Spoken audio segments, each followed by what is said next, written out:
اللہ تبارک و تعالیٰ کے محبوب علیہ الصلوۃ والسلام نے فرمایا ہے کہ اللہ کریم نے جنت کو مشکلات سے ڈھانپ دیا ہے۔ جو مشکل کام ہیں وہ آدمی کو جنت میں لے کے جائیں گے، اور جہنم کو اللہ تعالیٰ نے خواہشات سے ڈھانپ دیا ہے، جن چیزوں میں نفس کو لذت حاصل ہوتی ہے اور انسان کی خواہشات تکمیل پذیر ہوتی ہیں، وہ دوزخیوں کے کام ہیں۔ بخاری مسلم میں لفظ ہیں حجبت النار بالشہوات وحجبت الجنت بالمکارہ، او کما قال صلی اللہ علیہ وسلم۔ تکلیف انسان کے ساتھ رہتی ہے، اس کا روپ بدلتا ہے، عنوان بدلتا ہے، لیکن پس منظر تکلیف کا ہمیشہ رہتا ہی ہے۔ انسان کے دکھوں کے نام بدلتے ہیں۔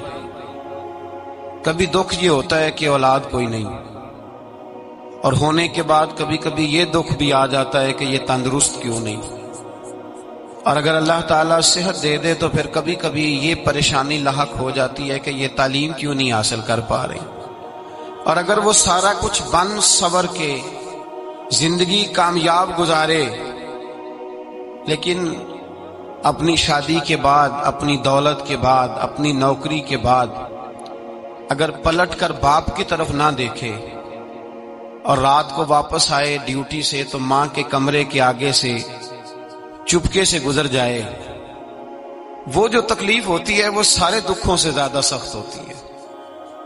باغ تیرے دی کر کر راکھی میں ساری عمر گزاری، تو جدوں میں باغ پکن تے آیا تے لے گئے اور بپاری، پھر اور تکلیف ہوتی ہے۔ دکھ کا رنگ بدلتا ہے، لیکن دکھ آدمی کے ساتھ رہتے ہیں۔ اور یہ مت سمجھا کریں کہ جو آدمی بڑا امیر ہے، بڑا مالدار ہے، صاحب جائیداد ہے، وہ سکھی ہے۔ پلٹ کے کبھی پوچھیں تو صحیح اس سے، اس کے حالات کس طرح کے ہیں۔ تکلیف انسان کے ساتھ رہتی ہے۔ غریب شہر تو فاقوں سے مر گیا، لیکن امیر شہر نے ہیرے سے خودکشی کر لی۔ یہاں امیر غریب ہر آدمی تکلیف میں، لیکن اہل ایمان کو جو رب تعالیٰ نے حکم ارشاد فرمایا وہ بڑا پیارا ہے اور بڑا میٹھا ہے اور بڑا سمجھنے والا ہے۔ اللہ تبارک و تعالیٰ نے مشکلات ہر آدمی کے ساتھ، لیکن ایماندار کو، رسول اللہ صلی اللہ علیہ وسلم کے غلام کو، نبی پاک کے کلمہ پڑھنے والے کو جو رنگ عطا کیا ہے وہ بڑا منفرد ہے۔ فرمایا فَإِنَّ مَعَ الْعُسْرِ يُسْرًا، بے شک میں نے ہر مشکل کے ساتھ آسانی رکھی ہوئی ہے۔ پھر فرمایا ان مع العسر یسرا، بے شک ہر مشکل کے ساتھ آسانی ہے۔ ہر مشکل کے ساتھ بولیے گا ذرا، ہر مشکل کے ساتھ، اللہ نے ہر مشکل کے ساتھ، اور یہاں چونکہ 2 دفعہ ذکر کیا گیا کہ ہر مشکل کے ساتھ آسانی ہے، تو مفسرین کرام فرماتے ہیں رب فرما رہا ہے اگر میں تجھے 1 مشکل دوں گا تو 2 آسانیاں عطا کروں گا۔ اگر 1 مشکل آئے گی تو کتنی آسانیاں ملیں گی؟ 2 آسانیاں دوں گا اگر 1 مشکل آئے۔ انسان کو جو مشکلات آتی ہیں نا، اگر کسی شخص کو پتہ چل جائے نا کہ یہ سامنے والا پل میں نے گزرنا ہے تو اس پار میری اپنی جائیداد شروع ہو جائے گی، تو وہ پل گزرنا اس کے لیے مشکل نہیں رہتا۔ اگر کسی کو پتہ چل جائے کہ بس یہ 2 سڑکیں ہیں میں نے عبور کرنی ہے، پھر میرے لیے سفر آسان ہو جائے گا، تو وہ جھٹ پٹ گزر جاتا ہے، نہ دھوپ دیکھتا ہے، نہ تھکاوٹ دیکھتا ہے، نہ رش دیکھتا ہے، نہ گاڑیوں کی ریل پیل دیکھتا ہے، گزر جاتا ہے۔ اللہ کریم نے فرمایا بندہ مومن جان لے اگر میں تجھے 1 مشکل دوں گا تو میں تجھے کتنی آسانیاں، چلے سارے بول دیں کتنی جی، کتنی اللہ تعالیٰ آسانیاں دے گا؟ 2 آسانیاں۔ ہم لوگ اچھا جب ہمارا ذہن بن جاتا ہے نا کمزوری کا، ہمارا جب مزاج بن جاتا ہے مایوسی کا، پھر معاملہ ذرا ہمارے لیے گمبھیر ہو جاتا ہے۔ اگر ہم یہ ذہن بنائے نا کہ مشکل میرے اللہ کی طرف سے آئی ہے تو وہ مجھے آسانی بھی ضرور عطا کرے گا، تو پھر اللہ ضرور ہی آسانیاں عطا فرماتا ہے۔ اور جو مشکلات زندگی میں آتی ہیں نا، حضرت مولا علی شیر خدا رضی اللہ تعالیٰ عنہ کا بڑا خوبصورت فرمان ہے۔ حضرت علی فرماتے ہیں جب تجھے مشکل آتی ہے تو وہ تجھے رب کا پتہ بتانے آتی ہے، وہ تجھے اللہ کا پتہ بتاتی ہے، اس لیے کہ جب تو سارے اسباب کر لیتا ہے، جو ضرورت ہوتی ہے پوری کرتا ہے، تندرست ہو کے وہ کام کرتا ہے، پھر بھی کام نہیں ہوتا، تو اس کا مطلب ہے کرنے والا تو نہیں، کرنے والا کوئی اور ہے، جو کام کرنے والا کوئی اور ہے۔ تو عزیز بھائی یاد رکھیں، ہر مشکل کے ساتھ اللہ نے آسانی رکھی ہوتی ہے. اگر اللہ تبارک و تعالیٰ بیماری عطا کرے تو اس کے ساتھ اللہ پھر جو تندرستی دیتا ہے وہ بھی بڑی اعلیٰ ہی عطا فرماتا ہے. اگر اللہ کبھی غربت دے تو پھر اس کے بعد جو اللہ تعالیٰ آسانی دیتا ہے وہ بھی بڑی اعلیٰ ہی عطا فرماتا ہے. اگر کہیں سے آپ کو دکھ ملتے ہیں تو پھر جب سکھوں کا وقت آتا ہے تو پھر گنے نہیں جاتے. یاد رکھیں مشکلات کے پہلو میں آسانیاں ہوتی ہیں، اور جس آدمی کو مشکل آتی نہیں، میرے نبی کریم سید عالم صلی اللہ علیہ وسلم نے فرمایا مومن کو جو مشکل بھی آتی ہے اللہ اس کی برکت سے اس کے گناہوں کو معاف فرما دیتا ہے. اللہ اس کی برکت سے اس کے گناہوں کو معاف کرتا ہے. یہاں تک کہ حضور نے فرمایا میرے مومن کو کانٹا بھی چبھے تو اللہ تعالیٰ اس کی مشکل کو آسان فرما دیتا ہے. عقل مند لوگ عقل والے ہوتے ہیں، سیانے بندے وہ بات کرتے ہیں تو سیانی کر جاتے ہیں. اب قرآن مجید میں مختلف آیات ہیں تو مختلف لوگ مختلف آیات کو پڑھتے ہیں. کسی نے مولا علی شیر خدا سے پوچھا حضرت قرآن پاک کی سب سے اعلیٰ آیت کون سی ہے؟ سب سے قرآن مجید میں ہر لفظ ہی اعلیٰ ہے، ہر حرف ہی، ہر لفظ ہی. کیا بات ہے، ذالک الکتاب لا ریب فیہ، ہر بات اعلیٰ. لیکن حضرت علی سے پوچھا کہ آپ کے نزدیک کون سی آیت اعلیٰ ہے تو ذرا غور کرنا. شیر کی بات تو شیروں جیسی. مولا علی فرمانے لگے قرآن مجید میں اللہ فرماتا ہے وما اصابکم من مصیبت فبما کسبت ایدیکم، فرمایا تمہیں دنیا میں جو بھی مصیبت آتی ہے تمہارے ہاتھوں کے کرتوتوں کی وجہ سے آتی ہے. ویعفو عن کثیر، بہت ساری تو میں معاف کر دیتا ہوں. تو حضرت علی کہنے لگے یہ سب سے اعلیٰ آیت ہے میری نظر میں. لوگ کہنے لگے حضور ہم تو سمجھے تھے کہ شفاعت والی آیت کو آپ اعلیٰ کہیں گے، یا جو اللہ کہتا ہے لا تقنطوا من رحمت اللہ اس کو آپ اعلیٰ کہیں گے، تو آپ اس آیت کو اعلیٰ کہہ رہے ہیں کہ تمہیں جو تکلیف آتی ہے تمہاری اپنے ہاتھ کی کمائی کے سبب سے آتی ہے، اس کو آپ اعلیٰ کہہ رہے ہیں. تو حضرت علی رضی اللہ تعالیٰ عنہ فرمانے لگے میرے بھائیو ذرا غور کر کے اس آیت کو پڑھو. رب فرماتے ہیں تم جو غلط حرکت کرتے ہو اس کی سزا دنیا میں تمہیں کسی مشکل میں ڈال دیتا ہوں اور بہت ساری ویسے ہی معاف کر دیتا ہوں. فرمایا رب کہہ رہا ہے میں تمہیں دنیا میں مشکل میں ڈال کے معاف کرتا ہوں. آپ فرمانے لگے میرا رب ایک جرم کی سزا 2 دفعہ نہیں دے گا، جسے دنیا میں سزا دے گا پھر قیامت میں بے حساب ہی معافی عطا فرمائے گا. پھر قیامت کے دن اللہ اسے دوبارہ سزا، یہ اس کے قانون رحمت کے خلاف ہے. یہ غور سے بات سنیں، یہ اس کے قانون رحمت کے خلاف ہے کہ اللہ تبارک و تعالیٰ 2 دفعہ سزا دے. تو اگر اس نے دنیا میں سزا دے لی تو اس کا مطلب ہے قیامت میں دوبارہ سزا. تو یہ سب سے اعلیٰ ہے.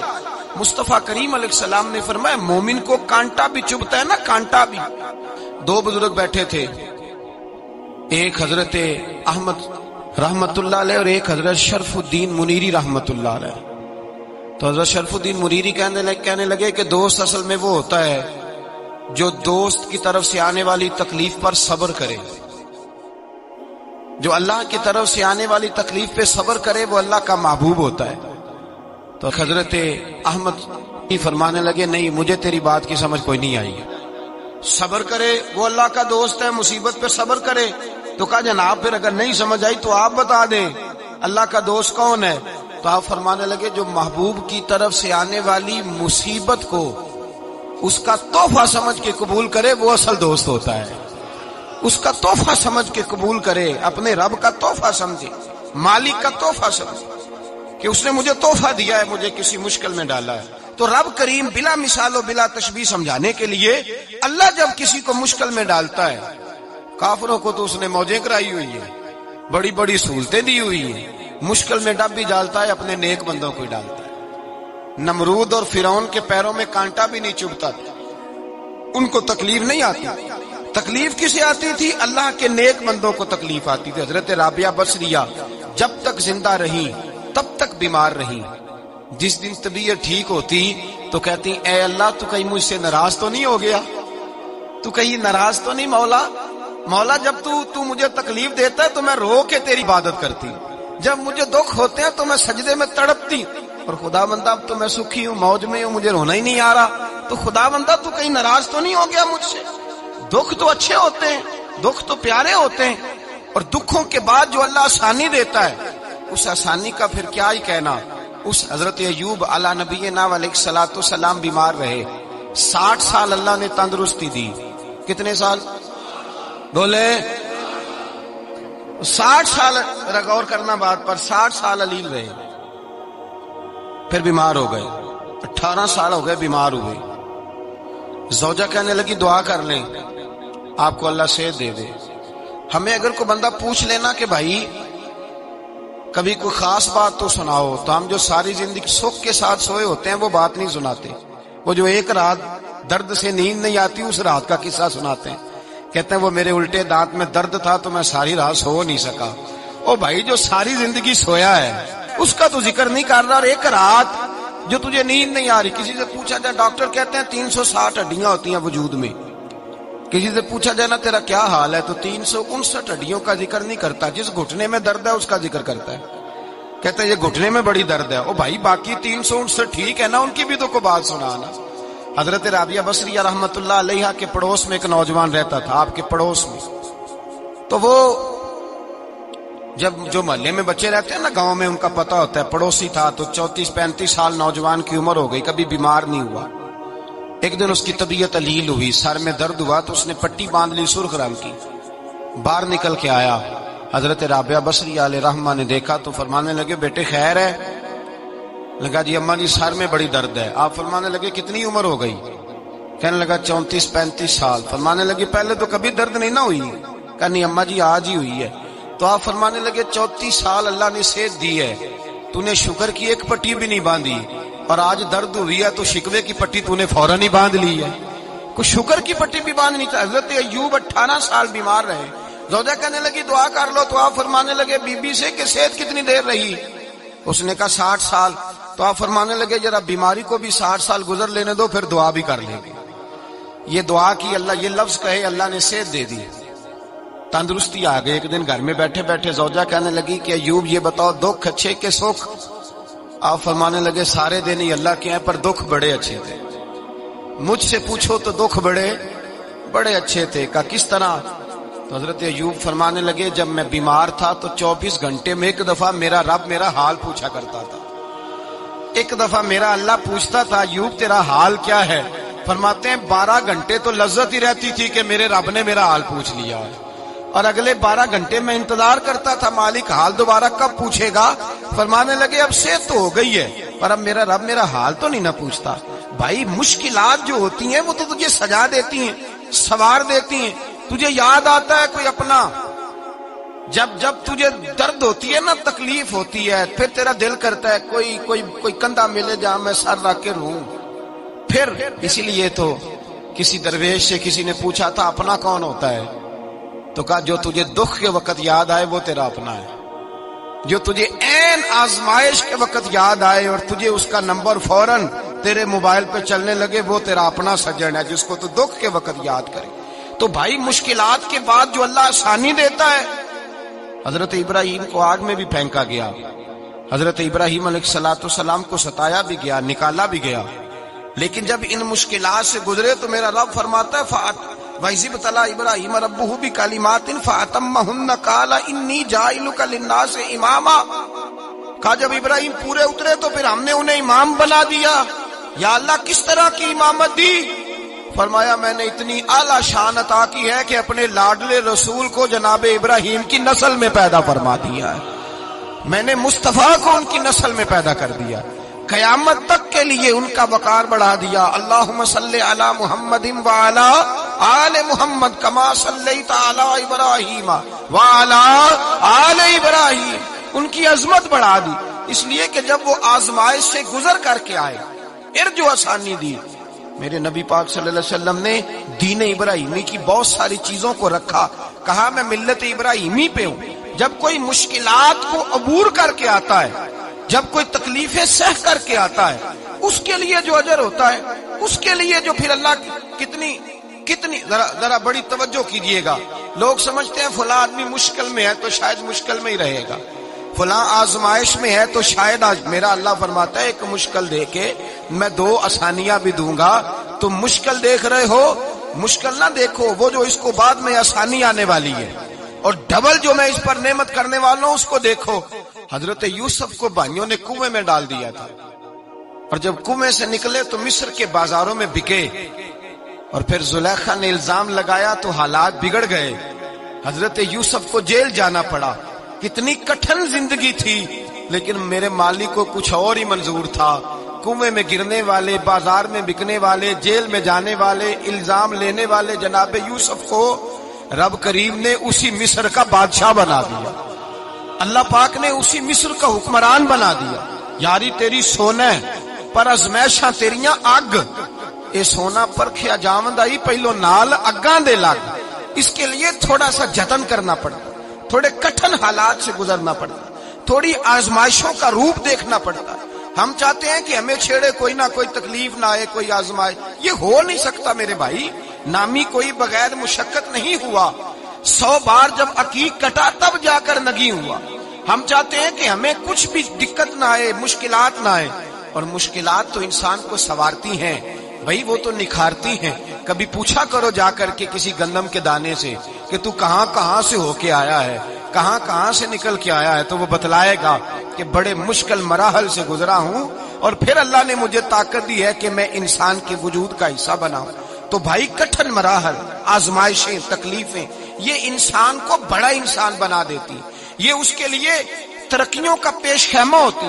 ہمارے جوان پریشان ہو جاتے ہیں، عورتیں خاص کر کے اس بات پہ توجہ کریں، وہ بڑی جلدی غم لے جاتی ہیں، وہ کہتی ہیں جانے میرا کچھ ہوگا ہی نہیں، جانے میرا کچھ ہو ہی نہیں سکتا۔ میرے بھائی درجنوں اور بیسیوں لوگ ایسے ہیں جن کی اولادیں نہیں تھی، لیکن نام ان کا ان سے بھی زیادہ ہے جو بڑے بڑے صاحب اولاد۔ حضرت خواجہ معین الدین اجمیری کو جانتے ہیں آپ لوگ؟ نہیں، جو جانتے ہیں وہ بولے جانتے ہیں جی؟ لو جی، کافی سارے جانتے ہیں، تھوڑے جی رہ گئے نا۔ جانتے ہیں نا خواجہ صاحب کو؟ ان کے کسی بیٹے کو جانتے ہوں؟ نہیں جانتے، نہیں جانتے، نہیں جانتے آپ ان کے بیٹے کو۔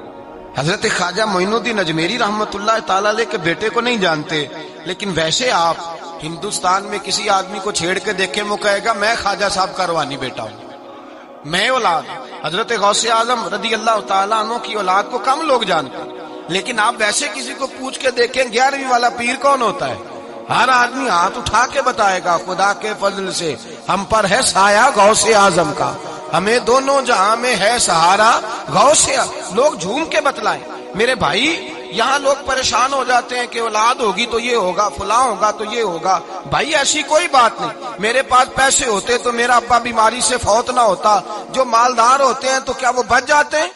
حضرت اسرائیل انہیں چھوڑ جاتے ہیں؟ او خدا کے بندے تو کیسی بات کر رہا ہے؟ یاد رکھ، یہ جو آزمائشیں ہوتی ہیں، یہ جو تکلیفیں ہوتی ہیں، یہ جو تھوڑے سے مشکل حالات ہوتے ہیں۔ حضرت یونس علیہ السلام کی دوستی ہوگی حضرت جبریل امین سے، تو جناب جبریل ملنے آئے۔ حضرت یونس علیہ السلام فرمانے لگے جبریل میرا دل کرتا ہے مجھے اس بندے کی ملاقات کرا جو اللہ کا سب سے زیادہ عبادت گزار بندہ ہے۔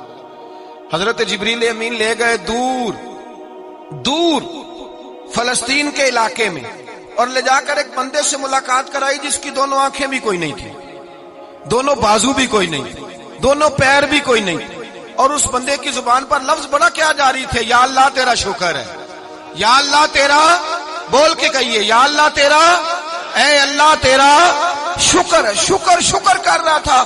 حضرت جناب سیدنا یونس علیہ السلام کہنے لگے میں نے تجھے عبادت گزار کو ملانے کو کہا تھا، تو کہاں لے آیا؟ تو حضرت جبریل کہنے لگے یا یونس، یہ ہر چیز جانے کے باوجود اپنے رب کی رضا پہ راضی ہے۔ اس وقت دنیا میں نبیوں کے بعد جس سے اللہ سب سے زیادہ پیار کر رہا ہے وہ یہی بندہ ہے، یہ اپنے رب کی رضا پہ راضی ہے۔ اے تن میرا کنگھی ہووے تے میں زلف سجن دی واواں، تے پوش میرے دی جتی بن جائے تے میں یار دی قدمی آواں، مارو مارو مینوں مار مکاؤ کوئی عذر نہ پیش لے آواں، تے جے سونا ہی میرے دکھ وچ راضی، جے سونا ہی میرے دکھ وچ راضی، جے سونا ہی میرے دکھ وچ راضی تے میں سکھ نو چلے ڈاواں، مانا کہ جب اس حال میں راضی ہے تو بس ٹھیک ہو گیا۔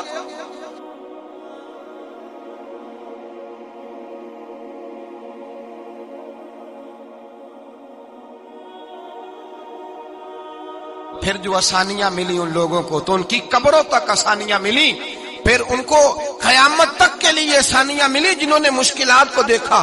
اور بھائی جو سوئے رہے، جو آرام کرتے رہے، جنہوں نے مناسب ہی نہ سمجھا کوئی کٹھن مرحلہ طے کرنا، جنہوں نے کہا نا نا نا نا ہم تو سکھ کے ساتھی ہیں، ہم تو سکون کے ساتھی ہیں بھائی، ہم تو سلوٹ کے ساتھی ہیں، جب موجیں لگے گی تو دوڑ کے پہنچیں گے، کہیں گے ہمارا بھی تعلق بنتا ہے، ہماری بھی رشتہ داری ہوتی ہے، ہمارے بھی رابطے ہوتے ہیں، پھر دوڑ کر کے پہنچیں گے۔ اصل ساتھی وہ ہوتا ہے جو دکھ کا ساتھی ہوتا ہے۔